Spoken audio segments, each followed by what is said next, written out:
Have you noticed how life in America feels more expensive than ever? From groceries to gas, from rent to healthcare, every dollar seems to buy less than it used to. And now, in 2025, the biggest question people are asking is this: will inflation continue to crush households? Will the US dollar lose its global dominance? Or could this be the year the American economy finally turns a corner and recovers? The answer matters for everyone, for workers, for families, for retirees, and for investors. So let's take a closer look at where things stand, where they might go, and most importantly, what it means for you. Right now, the US economy is walking on a very thin line. Inflation has cooled slightly compared to the peak of 2022, but let's be honest, most families aren't feeling much relief. Grocery bills remain stubbornly high, rents are breaking records in major cities, and housing affordability is at its lowest point in decades. The Federal Reserve's solution has been to raise interest rates again and again. That does help cool inflation, but it also makes borrowing money much more expensive. Whether you're applying for a mortgage, taking out a car loan, or carrying a credit card balance, higher rates make life tougher.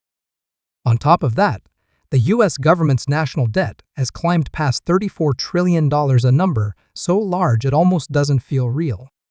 But it is real, and it raises serious concerns about America's long-term financial stability. Inflation is at the center of this storm. Imagine a family earning $4,000 a month in 2019. That money might have comfortably covered rent, food, utilities, and some savings. Fast forward to 2025, and that same family is now spending almost 30% more on the same basics, without a matching increase in income. That gap is why inflation feels like an invisible tax. If prices keep rising in 2025, households will be squeezed even tighter. But if inflation finally eases, then interest rates may fall, mortgages could become more affordable, and businesses could expand again. The challenge is that so much depends on external forces: energy prices set by global markets, supply chains impacted by wars and politics, and government spending choices. And then there's the question everyone loves to debate: could the US dollar actually crash? Around the world, countries like China, Russia, and India are working hard to trade more in their own currencies and rely less on the dollar. The BRICS Alliance is even exploring new payment systems designed to compete directly with the US-led financial structure. All of this has led to fears that the dollar's days as the world's reserve currency might be numbered. But here's the truth: the dollar is not going away anytime soon. Over 80% of global transactions are still conducted in USD. Oil, gold, and most international commodities continue to be priced in dollars. The strength of the American financial system, combined with the size of its economy, still gives the dollar unmatched power. Yes, the dollar could weaken if debt grows uncontrollably or if other nations build trust in their currencies, but a sudden crash in 2025 is extremely unlikely. What's more realistic is a slow, gradual diversification of global trade, with the dollar remaining dominant for years to come. Now, let's look at the brighter side. Could 2025 actually be the year of recovery? History tells us not to underestimate the US economy. After the Great Depression, after the dot-com bust, and even after the 2008 financial crisis, America came back stronger. If inflation truly settles down this year, the Federal Reserve may finally start lowering interest rates. That would give businesses cheaper access to capital, encourage new investments, and unlock the housing market for buyers who've been waiting on the sidelines. Meanwhile, sectors like artificial intelligence, renewable energy, and healthcare are positioned for explosive growth.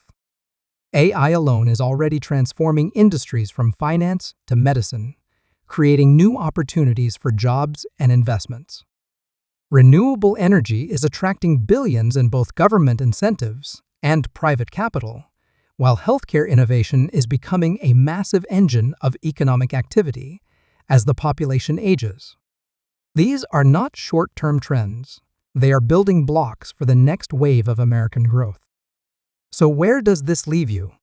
The most important lesson is not to panic, but to prepare. Don't put all your money in one basket. Diversify your income sources and your investments. Stable assets, like index funds and government bonds, are important for security, but also consider growth industries like technology and clean energy for long-term wealth. Keep some exposure to safe haven assets, like gold, in case of unexpected shocks. And if you're carrying high-interest debt, work on reducing it quickly, because in an economy like this, debt can turn into a trap that holds you back. Here's the bottom line: 2025 may not bring a single clear outcome. We could see moments of inflationary pain, whispers of a weakening dollar, and also signs of recovery happening at the same time. The economy is complex, and no single prediction is ever 100% right. But what's certain is this: those who stay informed, plan ahead, and act wisely will be in the best position to thrive no matter what